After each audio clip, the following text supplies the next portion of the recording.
Well, Nick Cartell. Hello. Holy cow! Who is? I don't even know who this is. I know I've it's never. been a I've. long time. It's And so good to see you. you, man. I am so obsessed with the fact that you're doing the role you're doing right now, which I'll talk about in a second. I'm gonna give it away. Let me welcome everybody. Hey, this is Alexander, your Premian. Welcome to Broadway Abroad. I'm going to be calling all of my theater friends from all around the world, whether they're doing Broadway tours, performing in Germany, performing in Japan, Australia, regional theater, just to get the backstage buzz and the gossip, what's happening in theater. Today, we were talking to a very dear, very old, not in age, but a friend of long standing, shall we say, Nick Cartell. Hey, Nick Cartell. Hi. I can't How are believe. you? Yeah, I'm so good. I haven't seen you in 2 years. Last time I saw you Yep. was in LA at the Yep. Pantages. Do you remember that? I do with That Phantom was of the Opera. that was Phantom of the Opera. Nick is right now in Norfolk, Virginia. He is on tour with the incredible show Les Miserables, and he's playing this tiny little role. I mean, Just a little guy. no, what? Just How do you pronounce it? Jean Valjean? Is it Jean Valjean? Jean Valjean. Oh, Jean Valjean. Okay, I'd never really heard of the role before, Just so. a little. I've got like a song. So he is playing Jean Valjean, one of the biggest roles in musical theater, and it's amazing to have you, one of my dear friends, playing this role. And I'm hoping that maybe you're going to come over to London and play it. Thoughts? We will see. I mean, right now my contract is till September here in the States, and we're just at this point is just a dream to be playing this role and bringing it to audiences across the country here. So Yeah, let's talk about a little bit about what you've done. You made your Broadway debut in Jesus Christ Superstar. that's You've right. also been in Kathy Lee Gifford's Scandalous. Yep. Phantom of the Opera, which is when I saw you last. You've done Light in the Piazza. You've done Altar Boys. You've done every show there I've is. I have even worked with Cirque du Soleil in Paramore In on Paramore, Broadway, yeah. which was the musical on Broadway that just closed this past year. What was So that experience like? Did you feel like it was musical theater-y with that Cirque du Soleil twist? yeah, it was really interesting because it was the first time that they kind of stepped into a musical theater realm. So there were like three or four characters that were strictly in like a musical, but then they stuck all of the Cirque du Soleil acts around them. Yeah. So it was sometimes terrifying as you're singing and there's like a trapeze act happening above you and there's no mat on the stage and you're like, if you fall, what happens? But You've got and to you have catch to him. like just continue singing and continue. You like it, all of it was happening. It was crazy, That's really cool. amazing. It was absolutely amazing. The first show I saw you in was Altar Boys. You were in, was it Saginaw, Saugatuck? Where was it? Michigan. Saugatuck, Michigan. Yeah, that was amazing. That was a really cool experience to see. This is the first time I'd seen you perform outside of where we met, which I'll get into. But you were incredible in that show. That show, I think you could have done for the rest of your life. You were so good in that show. It was one of those things that when we first got into rehearsals, I was like, I think I'm wrong for this.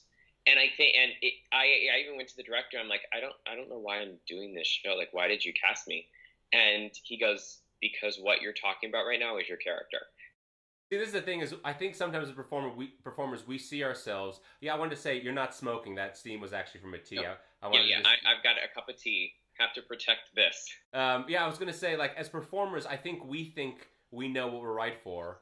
And then when Yeah. someone puts us in something, we go, this isn't right. And then you're like, actually, that was perfect for me, you know? Yeah. Okay, so let's talk about how we met. Okay, you and I met in Tokyo Disneyland. That's You were right. singing in, what was the name of your show? Minnie Oh Minnie, the Latin review show, because obviously Perfect. when you look at me, you think, oh, he's completely Latin. And you were the only English speaker in your cast, weren't you? That's correct. What was that like being backstage with 15 Japanese performers?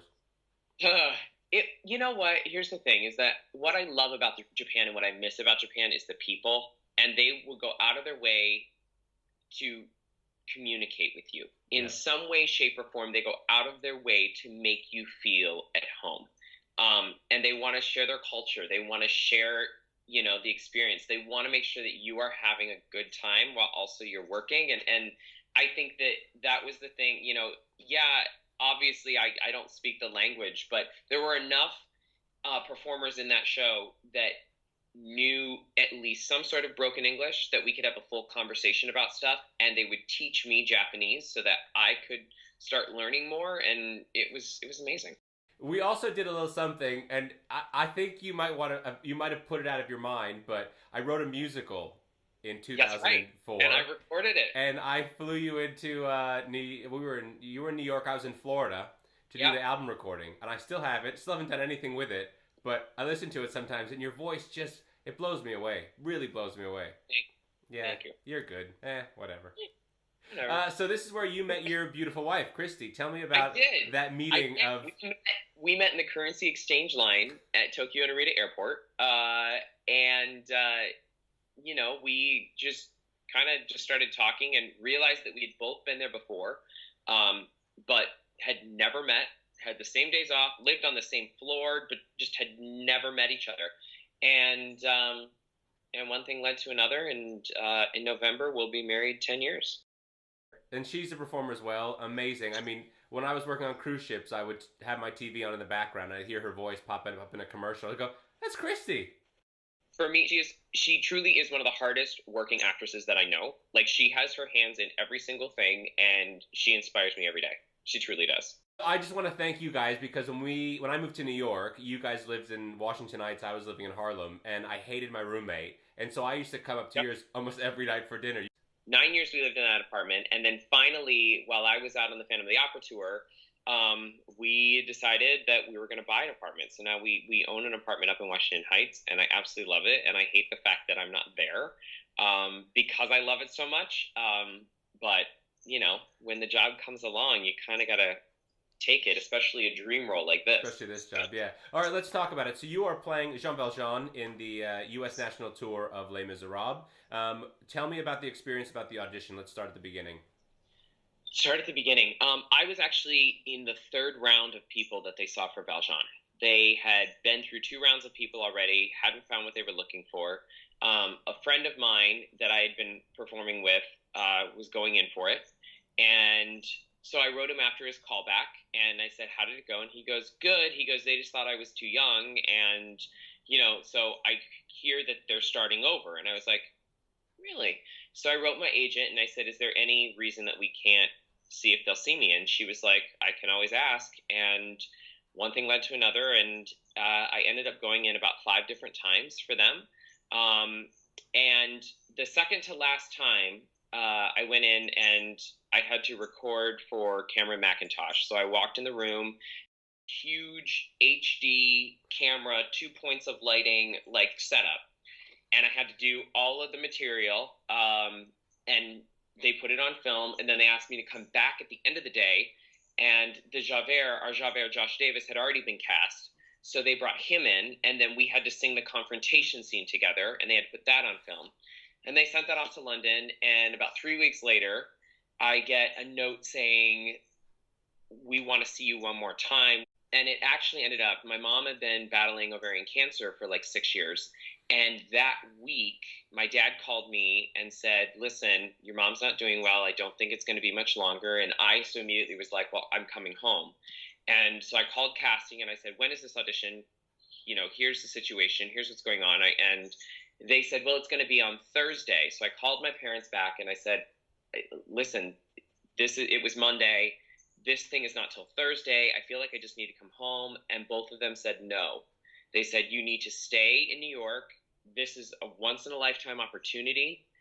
This can be life-changing for you, and this is what we want for you. We want nothing more than for you to succeed at your dreams, and so we want you to stay, and we want you to do this." And the day before my final callback, my mom passed away.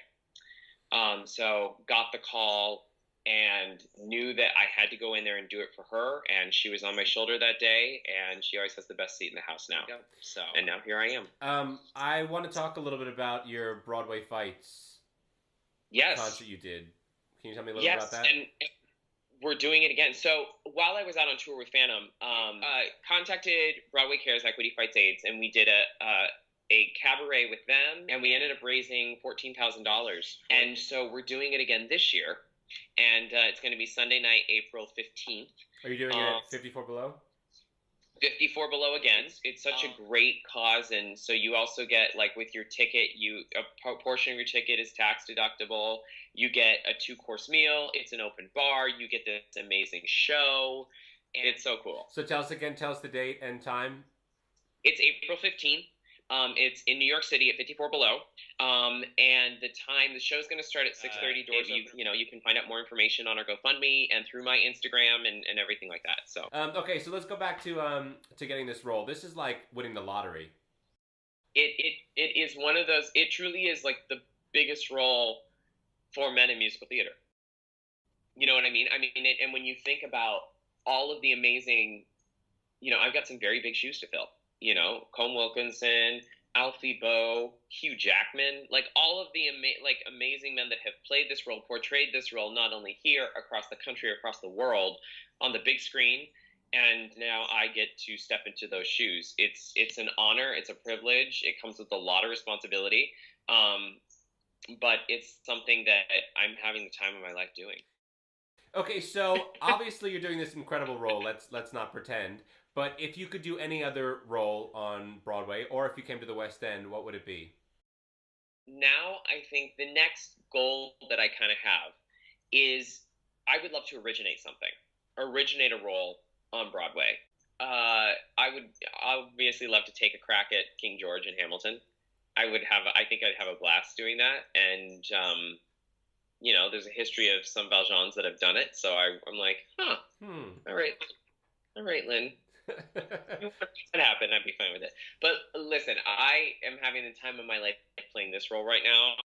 And if you could sing with any other performer, dead or alive, who would it be? I think I would love to sing with Colm. I think it'd be interesting to get to do this in some way, shape, or form with him. Alfie Boe, I think, would be another one, just because I feel like there's a fraternity of men that have played, like Valjean. But also, as far as I would love to do something and sing with Bernadette Peters or Kristen Chenoweth or Patti LuPone and. Yes. The good thing about this role, Nick, is it's kind of given you this theater celebrity. You now have the ability to reach out to these people and say, "Hey, this is Nick. I'm playing Jean Valjean. You want to sing?" It truly is. It truly is life changing. It truly is career changing, and I'm having a blast. All right, so let's wrap it up because I know it's your day. Is your day off? You have a show tonight? We have a show tonight. So I'm going to go grab some breakfast after this. And rest your voice. You shouldn't be talking to me. Yeah. Well, thank you, Nick, for taking the time to do this with me. I love you. I love seeing you. Please send my love to Christy. And same here, sir. And good luck with the concert. Thank you. I will post a link for everyone to check it out. Wonderful. Yeah. And I'll talk to you soon. Good luck with the rest of the tour. All right. All right. Bye. See ya. Bye. Thank you.